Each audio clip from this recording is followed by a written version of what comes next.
Okay, so I think my mic is on. Okay, so this talk will be about polynomial identity testing of read-once algebraic branching programs, which I'll define, and this is based on joint works with myself, Rambasad, and Amir. And so the outline is sort of an ambitious schedule, but we'll see how far we get. So I'll define the model and sort of say, why is this important, and related to other things that have been going on in this workshop. I'll give a white box algorithm for deciding whether one of these branching programs is 0 or not. And then I'll try to use this algorithm to motivate this notion what I'll call a rank condenser. And then I'll use rank condensers to take this white box algorithm, sort of make it black box, and I'll mostly only sketch this briefly. And this will be in the sort of known order model. And then we'll take a break. And then I'll talk about the black box algorithm in the unknown order model. Okay, so now I want to define the model. So it's going to be read-once AVP, or RoADP, which is read-once algebraic branching program. And it's fundamentally going to be about matrices. So sort of as Amir talked about before, I'll also give the directed acyclic graph version. So it's going to be about n-varied polynomials, and capital letters will always mean matrices in this talk. And it's going to be a matrix product as follows. So they're going to be n matrices, and each of these is going to be R by R. So R by R matrices, and I'm saying it's A1 of X1, and what does that mean? Well, it's going to be that each entry of this matrix is a univariate polynomial. So as an example, A of xi could be something like x1 squared, x1 plus 5, x1 minus 1, 0. So this would be a 2 by 2 univariate matrix. And you're basically going to take a bunch of these matrices and multiply them together. And there's another view of this matrix. So this is a matrix with univariate entries, but you could also view it as a univariate entry with matrix coefficients. So you could say something like, this is also equal to, I'm going to do this wrong. So the sort of the constant term of this polynomial is this matrix, and then you're going to add a matrix times x1 plus another matrix times x1 squared, xi squared. So this is like another view of these sorts of things. Okay, and generally speaking, they're going to be R by R, and they're also going to be degree D. So there's going to be some bound, and this is a bound on the individual degree. So each matrix has a variable associated with it, and that variable will have degree at most D. Okay, and so this is a matrix, but we really want to compute one single polynomial. And so the polynomial that we'll be saying is being computed, this is f of x1 to xn, is simply the top left entry of this matrix product. And so this is a matrix product, but earlier we saw there's also this notion of a directed acyclic graph version. And here what this would mean is that you sort of have a directed acyclic graph. There's a source and a sink, and you divide this into layers, where in the ith layer, you have an edge. So this is the ith layer. The label here will be some polynomial of xi. Okay, so this is the model. And it's sort of somewhat clear why the name arises. So it's read once in the sense that each layer reads a single variable, and that variable is read exactly once throughout the entire program. And it's an algebraic branching program because you either have the directed acyclic graph version or just the fact that it's a matrix product. Okay, and one thing worth noting is that the size, if you want to think of this as sort of like how big is this object, well, you have n matrices. Each of them has degree D, so there's D or D plus 1 coefficients per matrix. And finally, each matrix has R squared entries. So this is the size, and ideally any of our algorithms to decide, if I give you a polynomial like this, and you want to decide is it 0 or not, ideally you would run polynomial in this size. In this talk we won't really get there, but we'll put close. Okay. And finally, there's this issue with the variable order. So as I defined it, you read x1 first, and then you read x2 and x3 and so on. And this is sort of the known order. So x1, if it's really reading in this order, I'm going to say this is a known order. But you can also imagine other things. You read x2 first, then x3, and then x7, and then you go back to x4 or something like that. And that would be the unknown order. So if you really allow any permutation, this is unknown.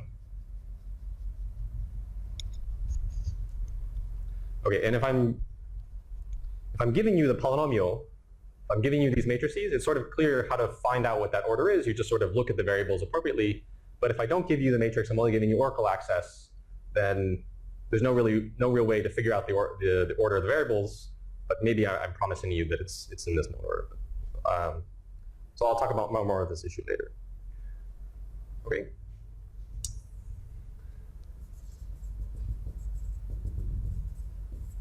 And now I want to talk about, well, why is this model interesting? Because I defined it, but I could define anything, and you would still be listening. So, right. So the reason this is interesting, there are multiple reasons. One thing I really like about it is a complete model, right? That so what's the size? There's n, the number of variables, so that's sort of given to you. D, it's sort of also kind of given to you.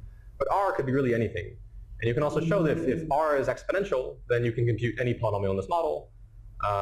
So you can do anything, albeit perhaps inefficiently. Okay. Another thing is that lower bounds are sort of well understood.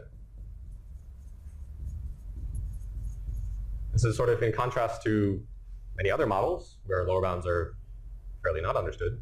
But basically, Nissan gave a lower bound for non-commutative circuits, and there's some notion that this sort of structure is non-commutative. I'm not using the fact that these variables commute, because I'm always reading x1 first, then I'm reading x2, and so on.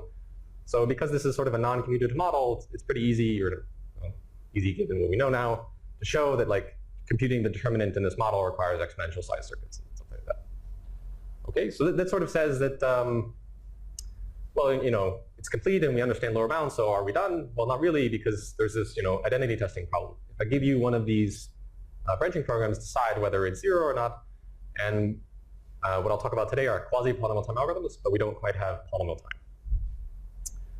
Okay, and so these 2 points sort of say maybe this model is pretty easy in some sense, but it also is surprisingly rich. And what I mean by that is it sort of captures a lot of other models of computation. So one model is this depth 3 set multilinear model that Nitin talked about yesterday. There's also non-commutative formulas, or ABPs. So in some sense, this is a non-commutative model, but you can also show in some precise sense that this also captures a lot of what's going on, and for the purposes of identity testing, you only need to consider this model. There's also this diagonal circuit model, which I won't define.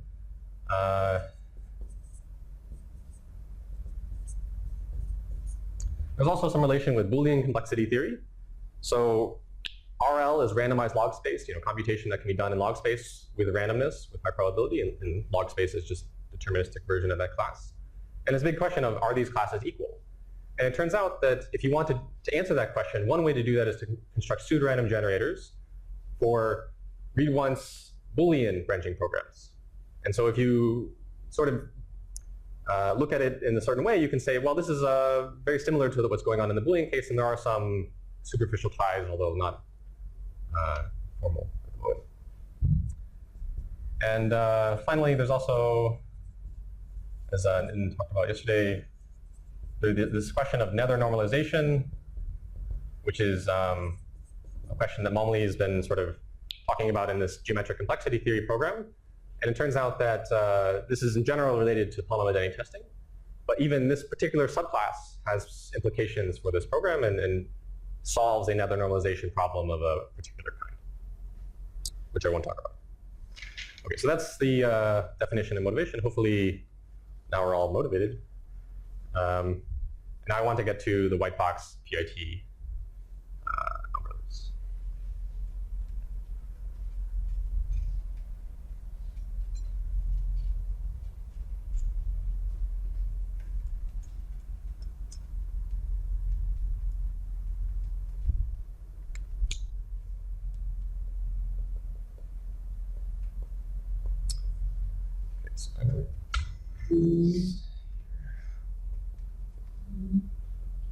So this is a theorem due to Ranrajan and Reshpoka, and I'm going to phrase it slightly differently because they talk about non-commutative AVPs. I'm going to talk about read-once AVPs.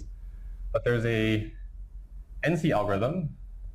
So NC is problems that I can solve deterministically in parallel, so like polylogarithmic time, but you're using polynomial amount of work total. So there's an NC algorithm to do this white box PIT, which I'll define again, of the read-once AVP model. So I'm giving you one of these circuits, right? And I'm giving you these matrices, I'm giving you all the coefficients and everything, and it's going to be about this amount of information. And you want to decide, when you take this matrix product, you take the one entry, is that a zero polynomial or not? And this is saying you can do this deterministically in polynomial time, but furthermore, the amount of delay of computation is going to be polylogarithmic in this size bound. Okay, so that's what we want to show. And one of the key definitions in this is sort of related to what I was talking about yesterday. I'm going to call it something slightly different, is the matrix span of a polynomial. So again, this is going to be a matrix polynomial, so it's either going to have a matrix with polynomial entries, or it's a polynomial with matrix coefficients. It's sort of the same thing. So I say, what is the matrix span of this thing? It's going to be the span of its coefficients.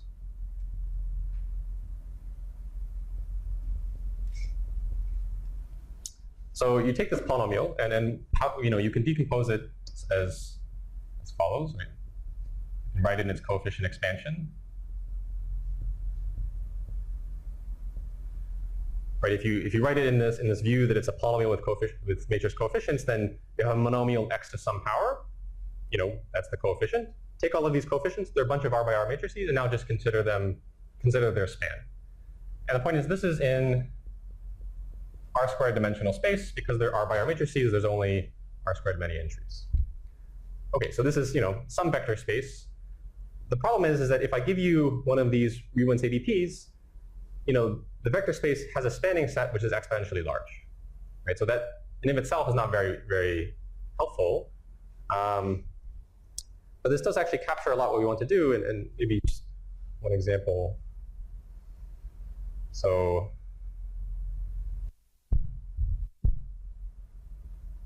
we have a 2x2 matrix, then its matrix span, just the span of the coefficients, and it's not hard to see that. Hopefully that's correct. The span of the coefficients will just be this two-dimensional space. Even though it lies in four-dimensional space, it's only two-dimensional.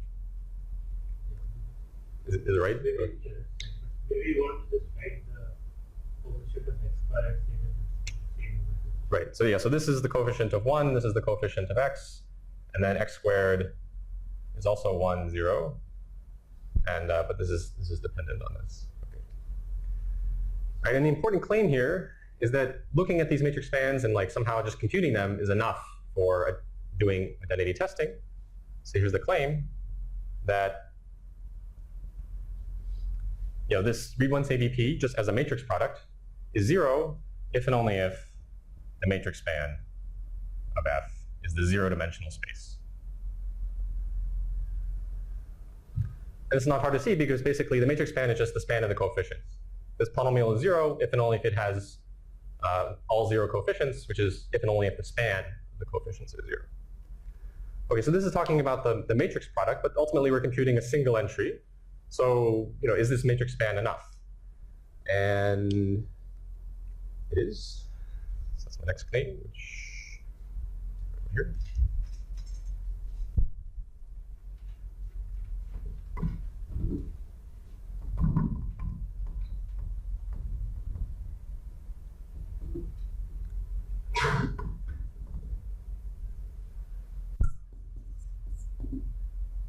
Right, so suppose again that we have big F and little f. And suppose that the matrix span of big F is spanned by some matrices Mi, where it's some list of matrices Mi. So the claim is that F is 0 if and only if, when you take all of these MIs you look at their 1, 1 entry, and they're all 0 for all I. This is not really that it's not a hard claim. It's just saying f is some linear function of the entries of f, of capital F, because it's just taking the 1, 1 entry, and spans are very compatible with linear functions. So again, you can just take the linear functions of the things in the matrix span, and this is exactly the claim. So the goal is you get the polynomial f of x, which is given to you in this read once ADP format. And what I want to do is to compute the matrix span of f. And the matrix span of f, it lies in r-dimensional space, so I want to compute some sort of small basis. Because small can actually mean r squared, because that's the dimensionality of the space. And so if I get if this is only r squared matrices, I can do this check efficiently in polynomial time. So if I can go from the read once ADP to the matrix span in polynomial time, then I would be done. Okay. And well, how do we do this?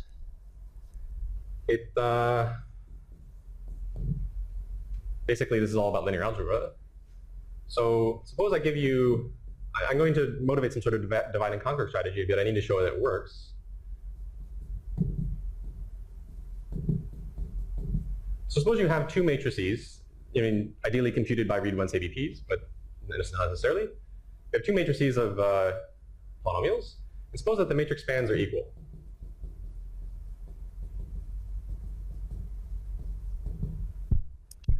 Then I want to claim that you kind of multiply, so this is, they're both on the same variable, say. I want to claim that you can multiply on in this equation a variable disjoint factor. I want to say that for any b of y, it follows that the matrix span of a of x, b of y, is the same as the matrix span of a prime of x, b of y. And so the proof of this is basically linear algebra, and basically, so this is another, so these are all, I'm going to restrict all by R by R matrices. These are R by R matrices, and these are just matrices with polynomials in the variables x. And B of y is an R by R matrix with polynomials in y, where these are variable disjoint. Does that make sense? Or, okay. I mean, just as like a, right, so you can have 1x squared, say this is A, and then B is 1 y squared, y cubed, y squared plus 1. This is B. Something like this. Okay. And so this is hard to prove. It's linear algebra, but why is this important? Well, it's sort of saying that suppose you have f,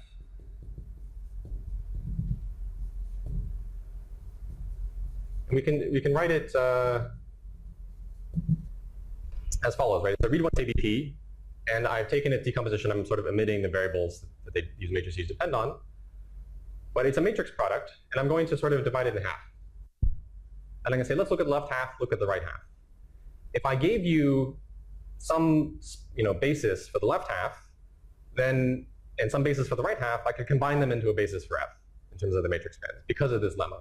Because there's sort of no communication going on here because of this lemma. Okay, so we just want to do divide and conquer, and sure. So I give you 2 matrices, and they're matrices with multivariate entries in general, and they're R by R. And I want to say that the matrix spans are in fact equal. So the matrix span of A is equal to the matrix span of A prime. And ideally, I'm sort of thinking that maybe A prime is much simpler than A. So A is what I give you, and you sort of done some process to take A and turn it into A prime. And I want to say that even though I've made this simplification, it hasn't affected anything that I've multiplied by. So for any b of y, say it's something like this, then the matrix span of A times B is the matrix span of A prime times B. So because A prime is much simpler than A prime B is much simpler than AB. So I've sort of made progress. And I've made progress, and I've also lost no information. Because if I lose information, then I've lost information. Can you find the Yes, that's a very good point. So I'm very heavily using variables jointness here, and if they weren't variables joint, then really I couldn't say it. Okay. Okay, great. So now that's basically all the setup I need for proof of.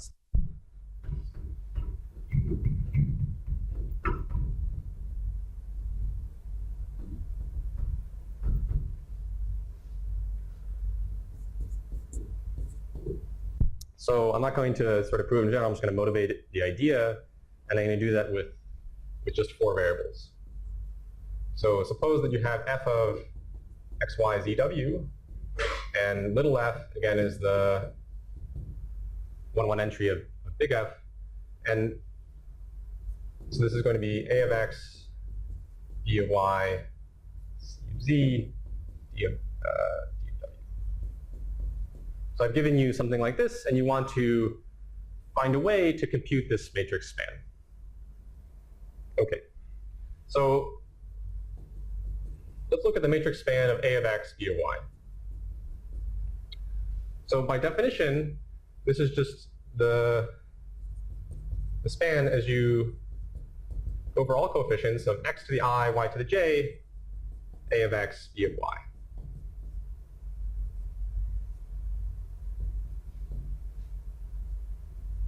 So this is the definition. Okay, well, how many matrices are there here? Well, A is going to be degree D, B is going to be degree D, so there's D plus 1, but basically there's going to be D squared matrices. And the nice thing is that, well, I have D squared matrices, and they live in an R squared dimensional space. And well, maybe D is small, maybe D is large, I don't know. But what I can do is I can use Gauss elimination to find a spanning set. A spanning set of this matrix span, and the spanning set is going to be size at most R squared, because this is the dimensionality of the space. So I mean, D could, if D is very, very large, then I have many, many matrices, I can find a much smaller set that captures the matrix span. Okay, so that's nice. But what can I do next is I can actually find an A prime and say maybe some new variable x prime. And what I'm going to do is I'm going to take this spanning set and I'm going to pack, this is a bunch of matrices. I'm just going to create an A prime, out of thin air. So the coefficients of A prime are this spanning set. So I'm going to create an A prime, and it's going to have degree at most R squared, such that the coefficients are this spanning set. And there's only R squared many coefficients, so that's the degree that I need. Okay, and one thing that's worth noting is that you can do Gauss elimination in NC, so this is an NC process in parallel. It's not terribly important, but you can do it. Okay, and so this is some new polynomial, and the point is that the matrix span of A prime is equal to of x prime is equal to the matrix span of A of x, B of y. Basically because I constructed it that way. Okay, so that seems interesting because we've gone down from 2 variables down to 1 variable. And similarly, you can get a C prime of, say, Z prime. Similarly, so that the matrix span of C prime is equal to the matrix span of C times D.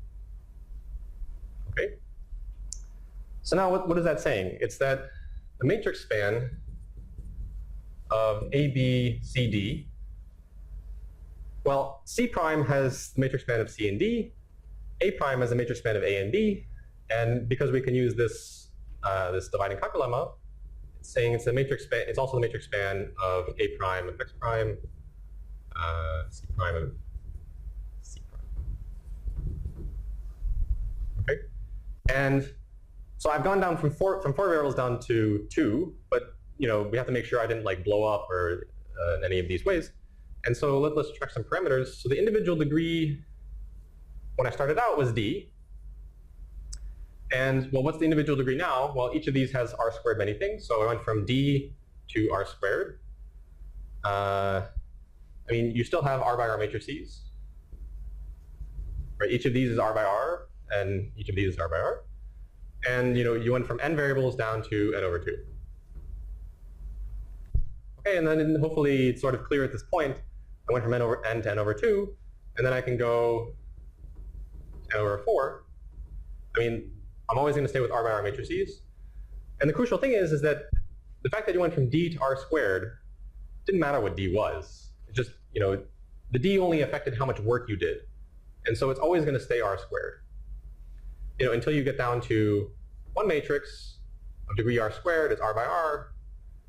And now you have the small basis that you want. And now you can figure out whether the read-once AVP is 0 or not. Okay.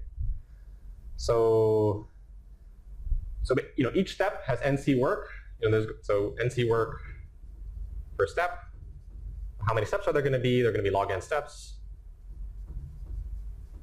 And so there can be polylog arithmetic work total and polynomial time. Okay, so this is the algorithm. And now I want to just summarize what's important about it.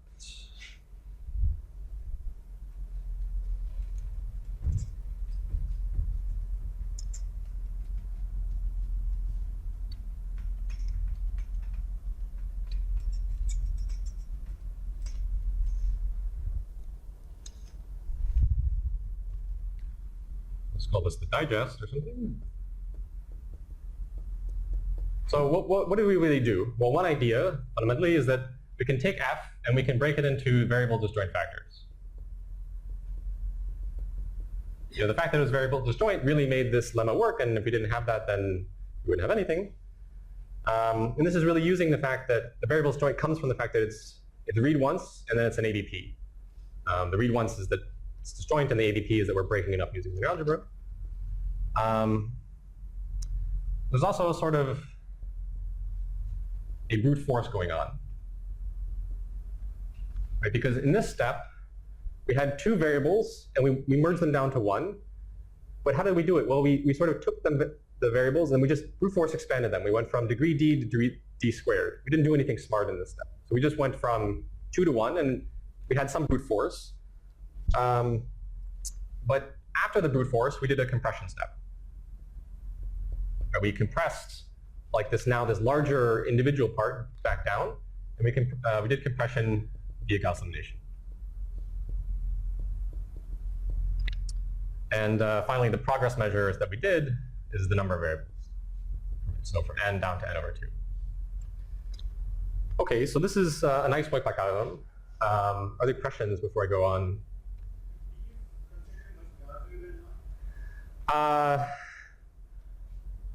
I don't think about how big d is. I mean, it's a good idea to think about d is much larger than r. I think maybe an instructive thing is to say, let's look at this step. So now d is just r squared. When you do this brute force expansion, now you get r to the 4th. And so if you didn't do the compression step, you get r to the 4th, r to the 8th, r to the 16th. It's too early to do 32 in the morning. But basically, yeah. So d will grow pretty fast if you don't do the compression step.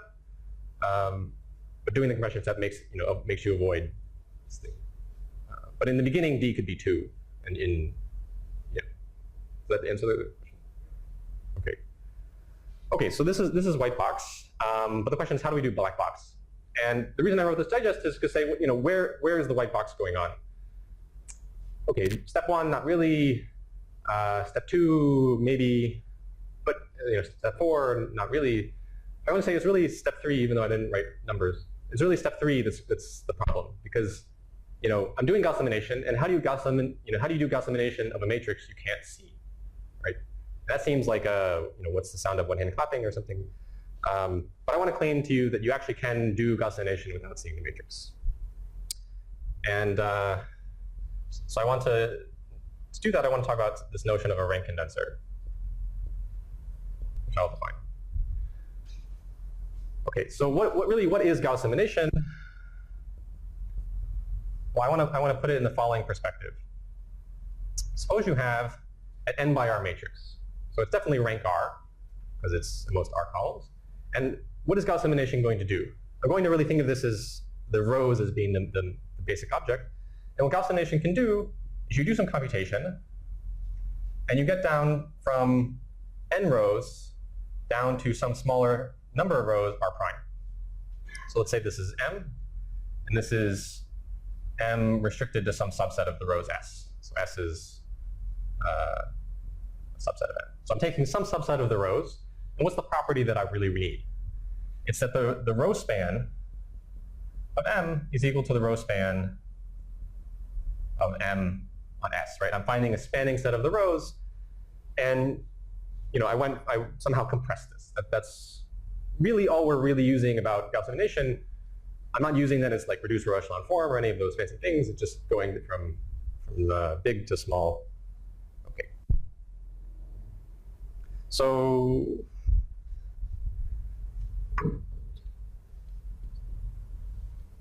now the question is, how do we do this without seeing the matrix? And sort of not too hard to convince yourself that the only really way to do this is with randomness. But even with randomness, like, what does that actually mean? So this is the notion of a rank condenser. So again, we're going to have n by r. And I want to get down to r prime by r, where r prime is something small. It doesn't have to be exactly r. It doesn't even have to be less than r. It could be r squared. It doesn't matter. The way I'm going to do this is with another matrix multiplication.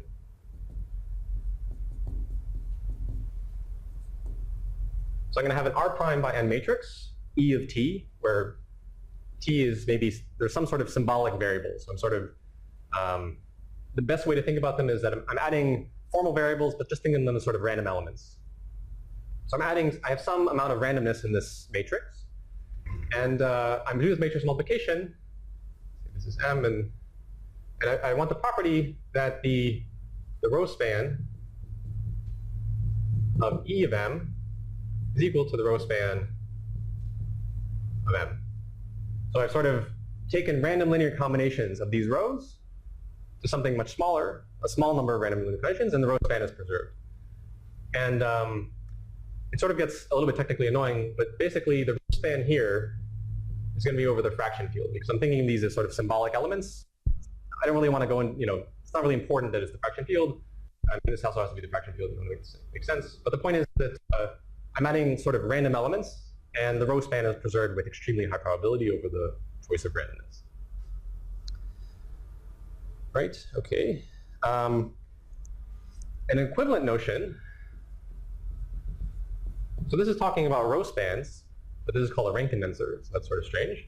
And the reason is that the equivalent notion is that the rank of E of M is equal to the rank of M.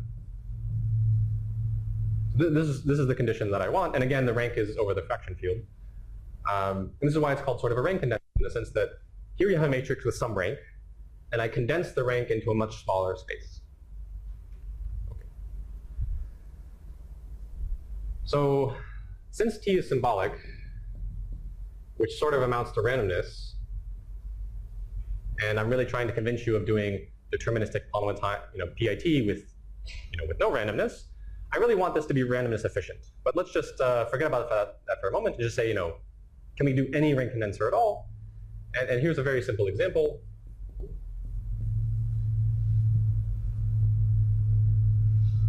So it's an R prime by n matrix, and the ijth entry is just going to be some variable tij. So it's completely, every entry is completely, completely random, independently random. And, it's an exercise to show this is in fact a rank condenser. But this is very wasteful, because I have, many random elements, and if I want to do something deterministically, I have to, sort of brute force over all of these, and that's just not very helpful. Okay, so the next step that I want to do is to, so this is, in this case, you just need R prime to be at least R. Yeah, yes.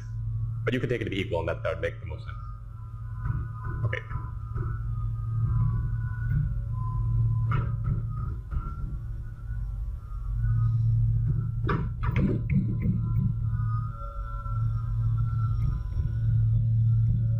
Okay, so that's a very randomness inefficient rank condenser, and now I want to prove, or mostly prove to you, a randomness efficient rank condenser, and as that will be important. So there's this theorem. Some form of it was due to Gebs and Raz, and then there's the improvements due to Amir and myself, which is the following. So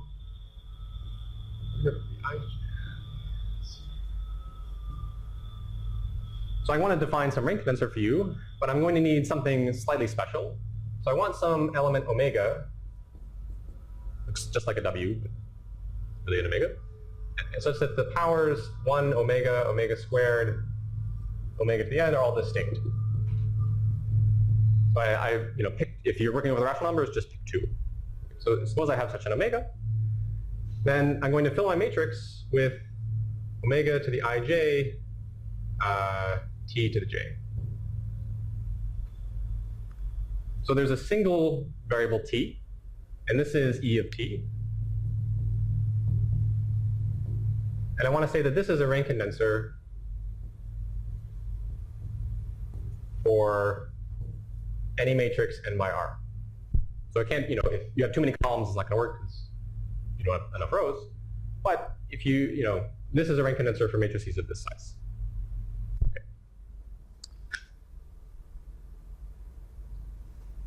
And I want to say this is random sufficient because there's only one variable, and so you can sort of brute force over that in polynomial time. Okay, so what's the proof idea? Well, right, so we have, here's E, and here's M. Then we get EM. And it turns out that the interesting stuff really happens when the rank of M is full. So let's just sort of assume that that's true. Right? So now, this is R by N, and this is N by R. So this resulting matrix is R by R. So what is the rank condenser all about? Well, it's saying that the rank of M is equal to the rank of E of M.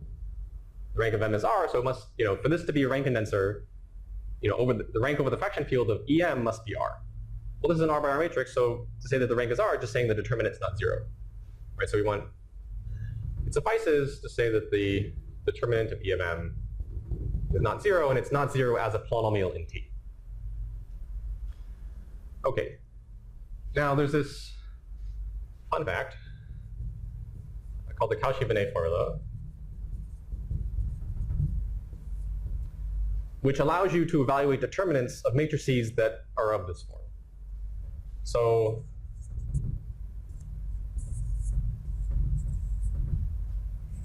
I want to compute some determinant like this, and this is, like, again, an R by N by R, something like this. And it's going to be some really huge summation. It's not terribly important, like, what the form of this is, but I'm going to tell it to you anyways. You take all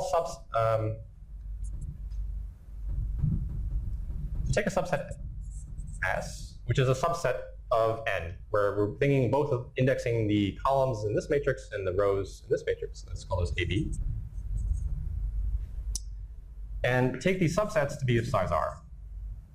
Then I'm going to multiply the determinant of A restricted to S. So I'm sort of picking out some S columns here. And because S is R, this is going to be an R by R submatrix. So this is R by R. And I'm going to multiply this by sort of the matching subset of B. So this is now determinant of B on S. So this is like an exponentially large summation. But the nice thing is it sort of factors this determinant into the A parts and the B parts.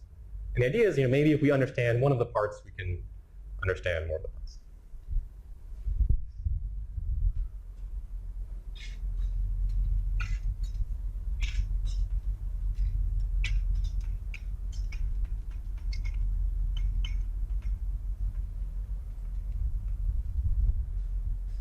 Okay.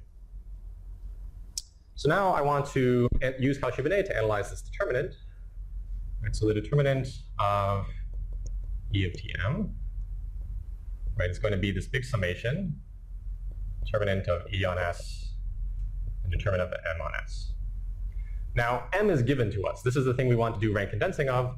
So we don't really have a whole lot of control, but we designed E to have some properties. And so what are those properties? Well, here's the thing about E. It has a kind of a nice factorization, which is as follows. So E of t is some, let's just, yeah, let's do this.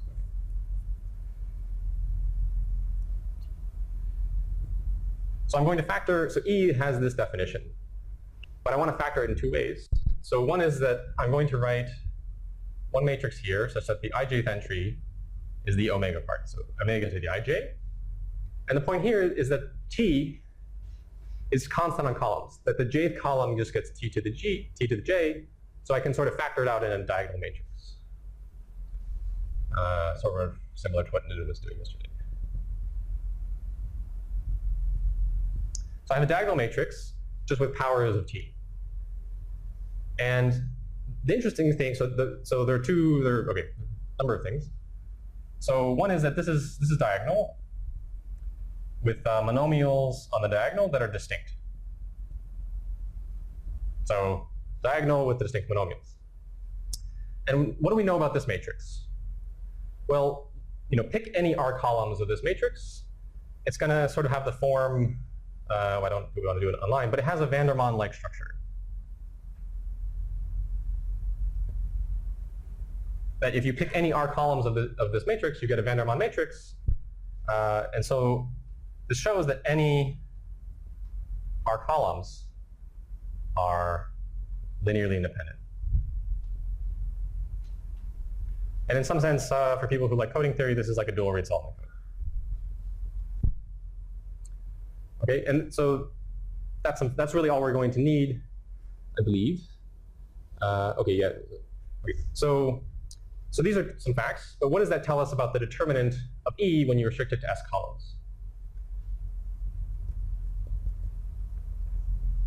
Well, you're going to get two factors because the determinant is multiplicative. Right? You're going to get the factor coming from this matrix and the factor coming from this matrix.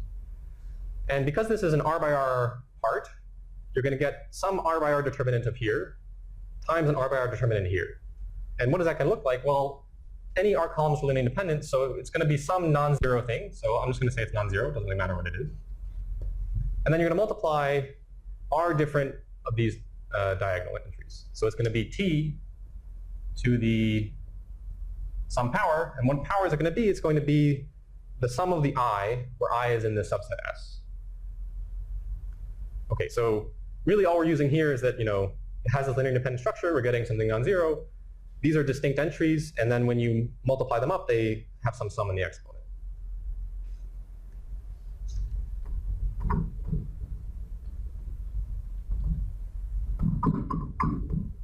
Okay, so now let's actually use this. Okay, so we have this summation here, and this is a sum over all sets, subsets of n, which are of size r. But certainly, if the determinant of m on s is 0, then we can just forget about that term. So we can express it as determinant of m on s is not 0, with, again, the restriction that s is a subset of n, and s is of size r. Well, we can use this decomposition, right? So it's non-zero something times t to this some weighted power times, well, I assume that the determinant of this thing is not 0, so it's another non-zero term. Okay, so I gave you this polynomial. Well, you give this one of your friends, and I don't know why you do that, but if you did, and you said, friend, why, can you tell me if this polynomial is non-zero? And they'd kind of look at you weird, but the point is that I'm not telling you anything about this non-zero structure. So there's not a whole lot that you could do in an argument to say that this polynomial is not zero. And so I'm going to do something very sort of naive. I want to say that there's some term in this very large summation such that this weight is distinct, so that it does not get canceled out in any way. And because there's a non-zero coefficient, it will remain non-zero. So let's maybe write that a little carefully. It's a claim. So I want to minimize this weight. I want to minimize the weight of the exponent, subject to the constraint on S that the determinant of m on S is not 0, right? Because I don't need to care about the other ones.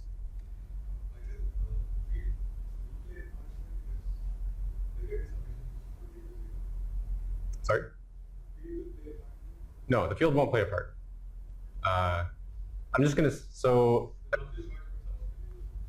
all right, so there will be no cancellation. So I'll find some term here such that there will be no other summation. So it's just some non-zero term which will not be canceled out. So that's why it's not going to play a part. Does that make sense? Sorry? Yeah.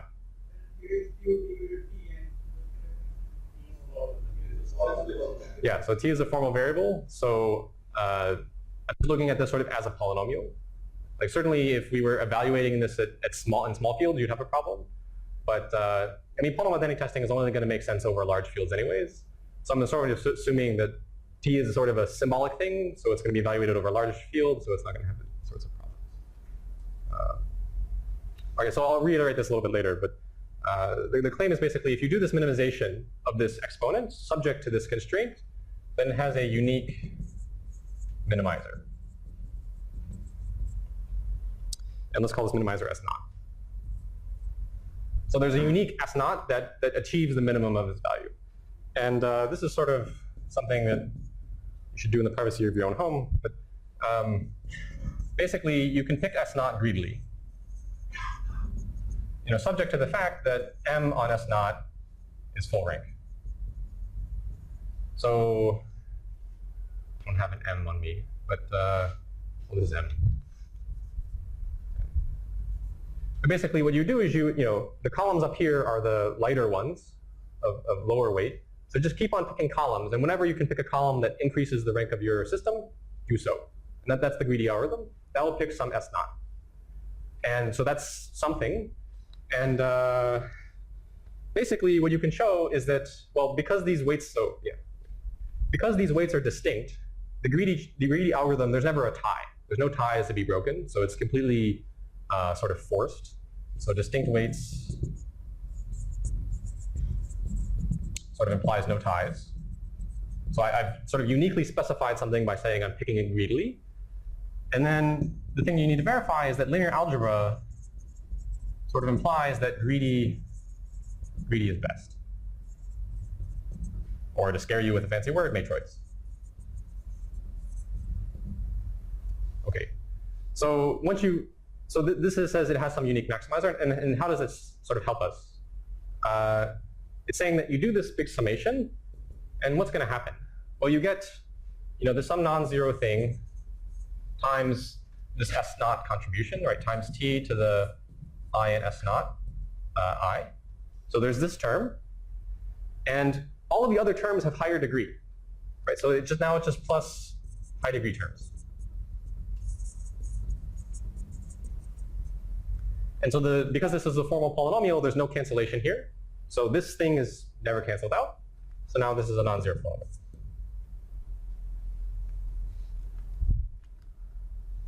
Okay, so this is it's nice, magical. So basically, this is saying that this is a rank condenser, right? Because we took E, right? We said it's a rank condenser if the determinant is not zero. We used Cauchy-Bonnet to split up this determinant. Did this argument saying there's no cancellation. That's giving us a non-zero polynomial. Okay, so the rank condenser is done, and 10 minutes.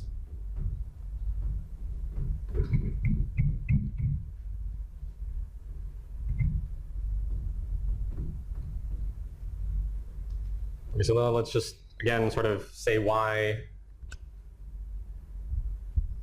Sort of what's the formula that I used here?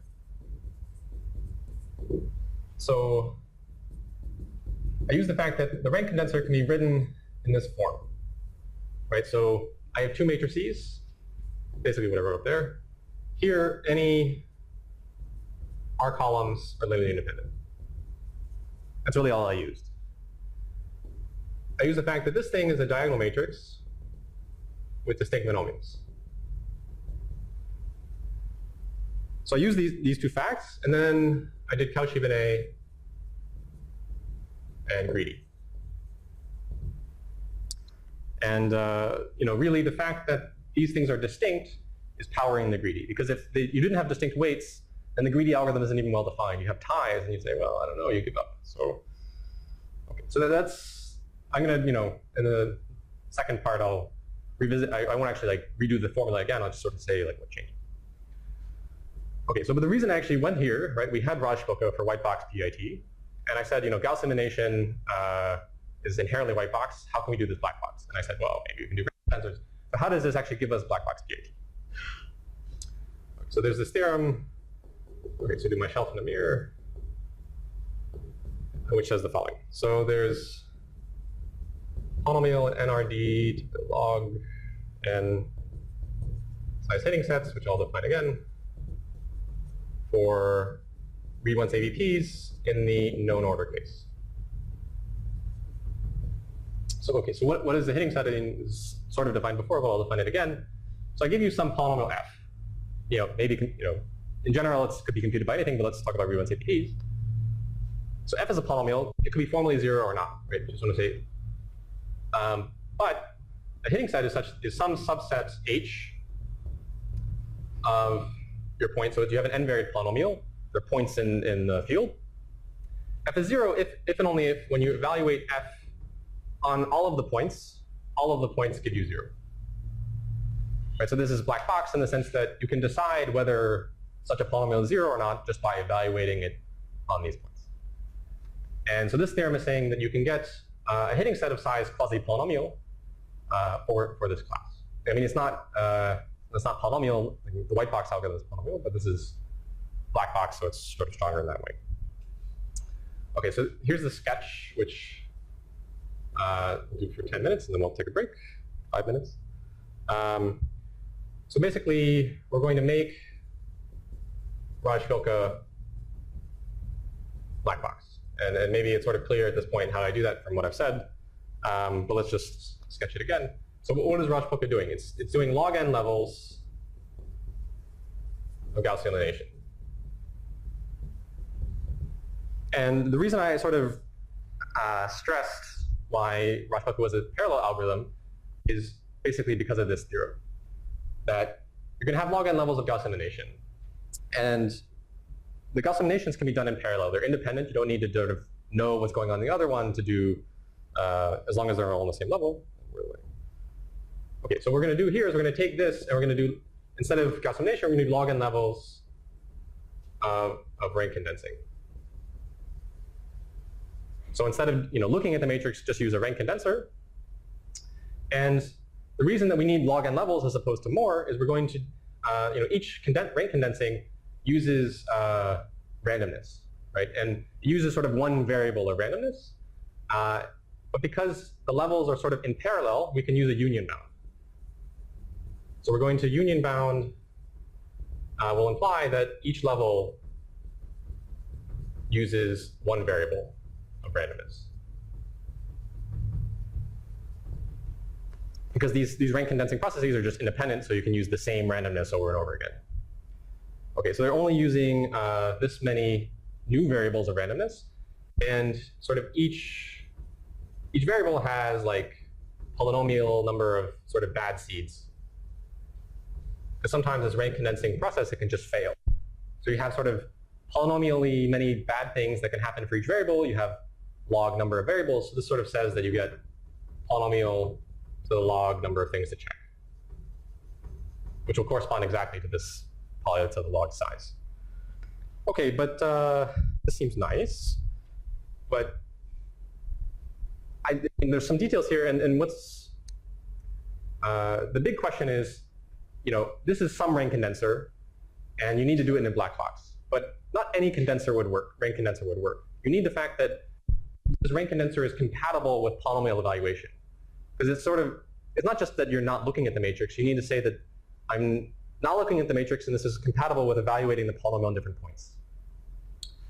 And the fact here is that E of t is sort of van der Waals-like.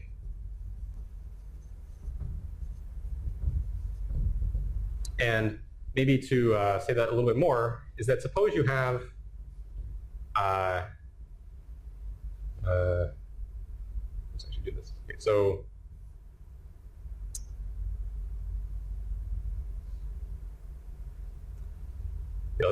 Okay, so suppose f is equal to c naught plus c1x plus c2x squared and so on. Then what you can do is you can take these coefficients ci and pack them into a vector, c naught, c1, and so on. And you could, extend to other vectors. Let's just think of r as 1. Then if you took this rank condenser E of t, and you looked at, well, what are these entries? Well, I erased it already, but the ijth entry is just going to be omega to the ij, t to the j.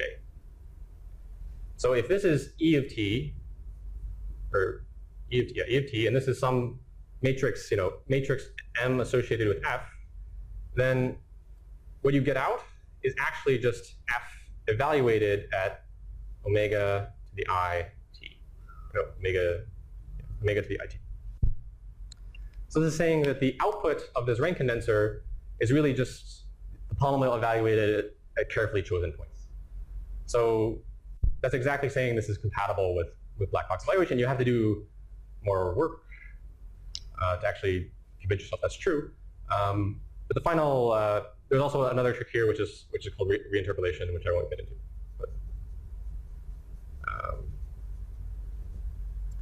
Okay, but that's saying that, so just another digest, which is that we wanted to take white box Gauss elimination and replace it with black box rank condensing, but we can't just use any rank condenser. We need one that has structure, is compatible with black box evaluation, and so on. And we could do that because of this nice fact. And that's all I really want to say for this half. Why we take and come back later. Okay.